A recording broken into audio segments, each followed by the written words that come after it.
نادي الوداد البيضاوي وأيضا أنصار نادي الوداد البيضاوي والجامعة الملكية المغربية لكرة القدم واعيين وحاسين بصعوبة هذا النوع من المقابلات، ولذلك الناصري خصص منحة 12 مليون سنتيم للاعبي الوداد لتحفيزهم أكثر على العودة بنتيجة إيجابية من ملعب القاهرة.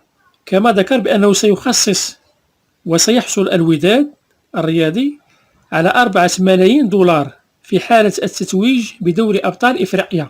وهناك مستشير وعد فريق الوداد البيضاوي بضخ 100 مليون سنتيم في خزينة الفريق مقابل هزم الأهلي المصري والتتويج بدوري أبطال إفريقيا. كما أن الجامعة الملكية المغربية خصصت 500 مليون سنتيم كدعم للوداد مقابل مشاركته في دوري أبطال إفريقيا.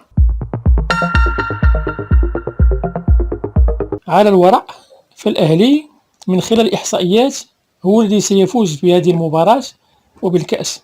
11 مباراة جمعت الأهلي والوداد. الأهلي فاز ب4 مباريات وخسر 3 مباريات وتعادل الفريقين في 4 مباريات. لاعبو الأهلي سجلوا 23 هدف في دوري أبطال إفريقيا هذا الموسم واستقبلت شباكهم 8 أهداف، بينما لاعبو الوداد سجلوا 14 هدف واستقبلت شباكهم 9 أهداف. هذا كيبين بأن الأهلي عنده قوة هجومية.